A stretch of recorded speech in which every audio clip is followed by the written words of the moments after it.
नमस्कार। तो ये रोजगार उन्मुख कौशल प्रशिक्षण कार्यक्रम में आप सभी का स्वागत है।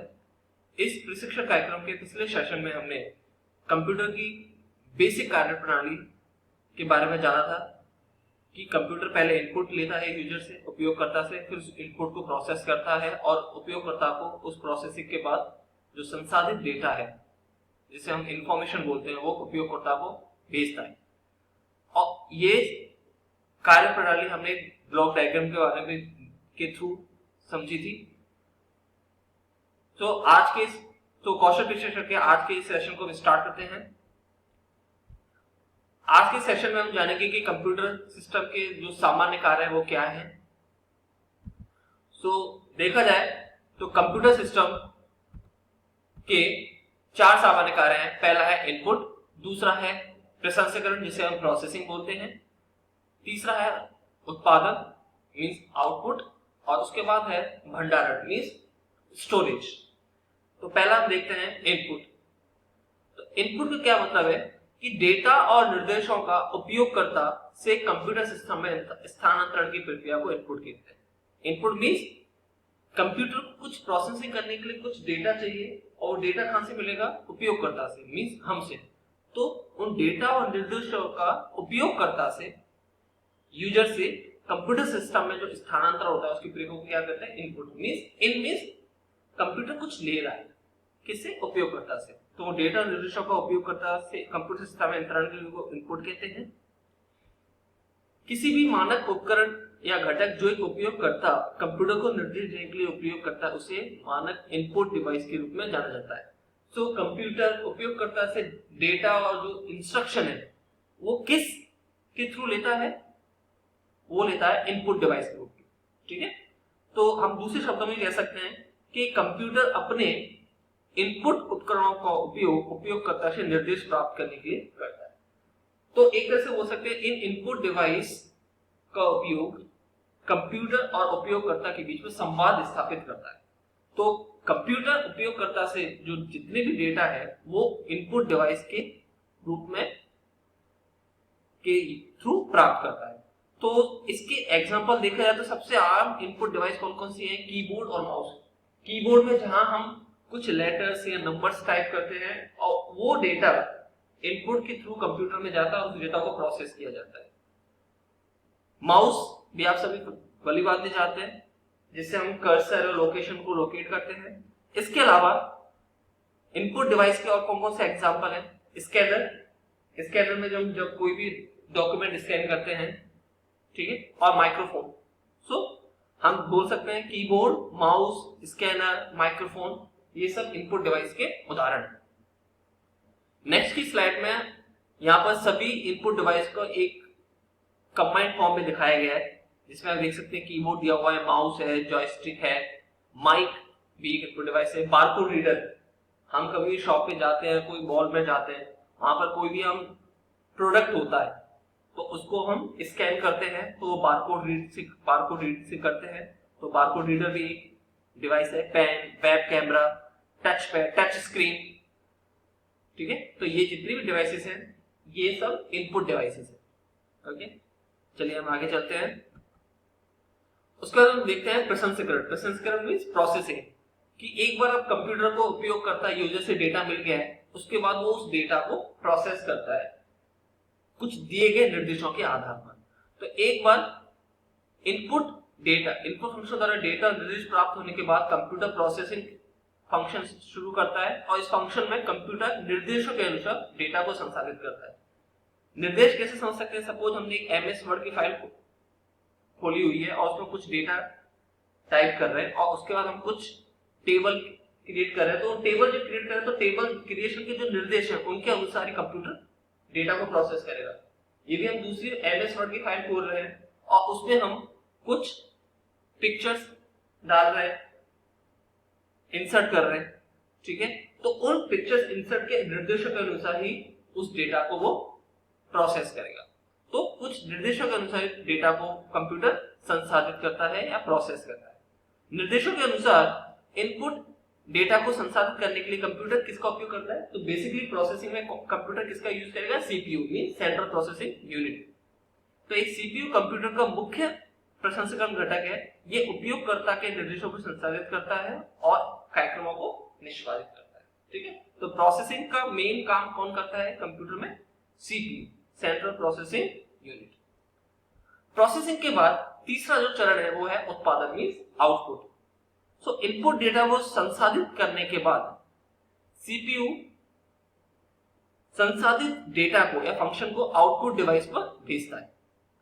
तो क्योंकि कंप्यूटर जो भी डेटा प्रोसेस करता है उससे पहले उस डेटा को 0 और 1 के फॉर्मेट में बदलता है, क्योंकि मैंने आपको पिछले सेशन में बताया कि कंप्यूटर डिजिटल लैंग्वेज, ये बाइनरी लैंग्वेज समझता है जिसमें ओनली 0 और 1 होता है। तो जो भी कंप्यूटर को डेटा जाता है वो पहले 0 1 में कन्वर्ट होता है, उस पर कंप्यूटर प्रोसेसिंग करता है और प्रोसेसिंग के बाद उस डेटा को उपयोग करता है जो हम अपनी लैंग्वेज को समझ सकते हैं उसी लैंग्वेज में फॉर्मेट में कन्वर्ट करता है और फिर आउटपुट डिवाइस पर भेजता है। तो आउटपुट डिवाइस क्या करता है? उस प्रोसेसिंग डेटा को यूजर को प्रदान कराता है। तो इसके कौन कौन से एग्जांपल है? सबसे ज्यादातर जो यूज होने वाला एग्जांपल है वो क्या है? कंप्यूटर का मॉनिटर, मॉनिटर स्क्रीन, जो टीवी बोलते हैं, जिसको हम टीवी जैसे स्क्रीन होती है, एलसीडी होती है या कंप्यूटर मॉनिटर, वो आउटपुट डिवाइस के रूप में काम आता है। क्योंकि जो भी उत्पादन है, क्योंकि हम जो देख पा रहे हैं वो किस पे देख पा रहे हैं? मॉनिटर पे। यदि हम देखते हैं सॉफ्ट कॉपी जितनी भी होती है वो हम किस पर देखते हैं? मॉनिटर पे। तो मॉनिटर आउटपुट डिवाइस का एक बहुत बड़ा उदाहरण है। इसके अलावा कौन कौन से इसके आउटपुट की डिवाइस के एग्जांपल हैं? प्रिंटर, प्रिंटर से क्या करते हैं? हमने क्या किया, सपोज एक एमएस वर्ड की फाइल खोली हुई है, उसका कुछ पेपर को प्रिंट करना है, तो हमने यहाँ से कमांड दिया कंट्रोल और पी, कंट्रोल प्लस पी, तो वो कंट्रोल प्लस पी किससे दे रहे हैं? कीबोर्ड से। कीबोर्ड क्या है? इनपुट। इनपुट क्या दिया हमने? Control P. कंप्यूटर ने कंट्रोल पी के थ्रू निर्देश प्राप्त किए और उन निर्देशों के आधार पर प्रिंटर के थ्रू हमको प्रिंट निकाल के देता है।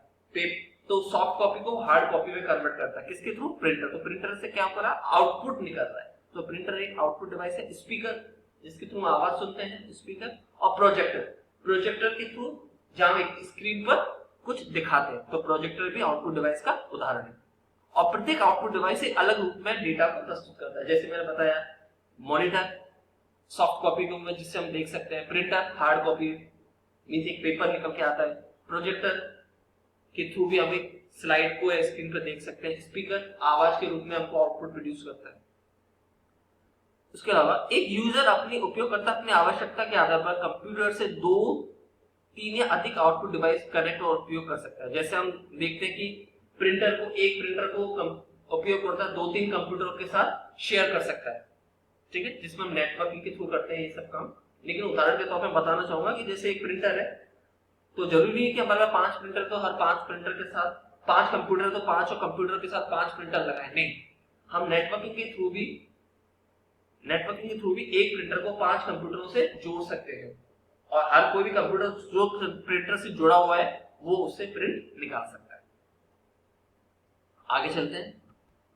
तो यहाँ पर सभी आउटपुट डिवाइस के एग्जांपल दिए, जैसे स्पीकर है, ये आपका मॉनिटर हो गया जिसको हम टीवी बोलते हैं, हेडफोन, प्लॉटर और प्रिंटर दोनों एक जैसे जो प्रिंट निकालते हैं, और ये आपका प्रोजेक्टर, ठीक है। तो ये सभी एग्जांपल किसके? आपकी आउटपुट डिवाइस के।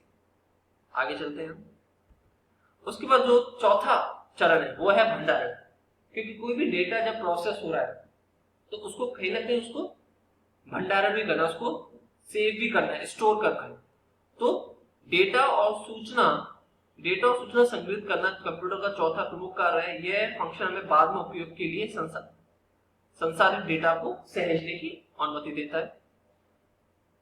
जो भी डेटा और जानकारी है वो संग्रह करने के लिए कंप्यूटर 2 प्रकार के भंडारण घटकों को उपयोग करता है।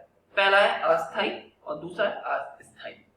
मैंने आपको पिछले सेशन में बताया कि अस्थायी भंडारण जब यूज करते हैं जब कंप्यूटर प्रोसेसिंग करता है, और उस प्रोसेसिंग के बाद जब वो डेटा फाइनल हो जाता है उसके बाद उस डेटा को एक स्थायी भंडारण में स्टोर किया जाता है, जिससे वो डेटा वहां से डिलीट ना हो। तो पहले देखते हैं अस्थायी भंडारण। अस्थायी भंडारण घटकों का उपयोग अस्थायी रूप से डेटा को संग्रहित करने के लिए किया जाता है। सिस्टम बंद होने पर एक अस्थायी भंडारण घटक में संग्रहित डेटा मिटा दिया जाता है। रैम एक अस्थायी भंडारण घटक है। तो जो रैम एक मेमोरी है जिसका फुल फॉर्म क्या है? रैंडम एक्सेस मेमोरी, वो एक अस्थायी भंडारण घटक का उदाहरण है। यह कंप्यूटर रनिंग एप्लीकेशन उसके डेटा को स्टोर करने के लिए रैम का उपयोग करता है। इसका एक बहुत अच्छा उदाहरण मैं आपको देना चाहूंगा। सपोज मैं MS वर्ड की फाइल खोला मैंने और मैं उसमें कुछ भी डेटा लिख रहा हूँ, तो भी जब भी मैं डेटा कुछ लिख रहा हूँ तो उसमें मीन्स मैं कंप्यूटर उसको प्रोसेस कर, मैं इनपुट्स कर रहा हूँ, कंप्यूटर प्रोसेस कर रहा है। तो जब तक उसको सेव नहीं किया गया और सपोज आपका लाइट चला जाता है कंप्यूटर और आपने डेटा सेव नहीं किया, तो मीन्स वो डेटा आपका कहां पर स्टोर हो रहा है, अस्थायी, क्योंकि वो डेटा भी प्रोसेसिंग में है। तो जैसे ही लाइट चला जाता है तो आप उसको दोबारा देख पाते तो उसमें जो भी डेटा है वो नहीं मिलेगा, क्योंकि वो डेटा आपका अभी प्रोसेसिंग में था और वो अस्थायी भंडारण में था, तो वो सेव नहीं हुआ था। तो जैसे उसको अब आपने क्या किया, उस डेटा को सेव किया, तो जैसे आपने डेटा को सेव किया तो सेव करने के बाद वो जितना भी आपका डेटा है वो कहां पर चला जाता है, स्थायी भंडारण में। स्थायी भंडारण में जाने के बाद यदि आपकी लाइट चली जाती है तो उसमें कोई दिक्कत नहीं है, आप दोबारा भी उस फाइल को ओपन कर सकते हैं और आपने जो भी डेटा सेव किया वो आपका त्यों के त्यों डेटा उस स्थायी भंडारण में मिलेगा। तो स्थायी भंडारण क्या करता है, घटकों का उपयोग डेटा को स्थायी रूप से संग्रहित करता है। यदि आपकी लाइट भी चली जाती है तो डेटा आपका स्थायी रूप से संग्रहित रहेगा, उसमें कोई भी नुकसान या दिक्कत नहीं होगी। तो सिस्टम के शटडाउन होने पर एक स्थायी भंडारण घटक में संग्रहित डेटा नहीं मिटाया जा सकता है। हार्ड डिस्क इसका सबसे बड़ा उदाहरण है, जो हम देखते हैं D drive, E drive, computer में जो ड्राइव्स होती हैं, हार्ड डिस्क, वो उसका स्थायी भंडारण का सबसे बड़ा उदाहरण है। आमतौर पर सभी कंप्यूटरों में डेटा स्टोर करने कम से कम एक हार्ड डिस्क होती है। और इसके अन्य उदाहरण क्या है, जैसे बारी ड्राइव, जैसे हम बोल सकते हैं पेन ड्राइव बोल सकते हैं, यूएसबी ड्राइव, सीडी पे एक बार कुछ भी डेटा डाल दिया, डीवीडी में डाल दिया, तो वो आपका कभी भी मिटाया नहीं जा सकता। तो आप देख सकते हैं स्थायी भंडारण में ये सभी एग्जांपल हैं, pen drive, hard disk, USB drive, CD, DVD, जबकि रैम मेमोरी एक अस्थायी भंडारण का उदाहरण है, जिसका फुल फॉर्म क्या है, रैंडम एक्सेस। तो मैं आशा करता हूं आपको ये सब समझ में आ रहा होगा। आगे चलते हैं। अब नेक्स्ट सेशन है कंप्यूटर सिस्टम। तो हम कंप्यूटर सिस्टम को यहाँ पे पिक्चर में आप देख सकते हैं।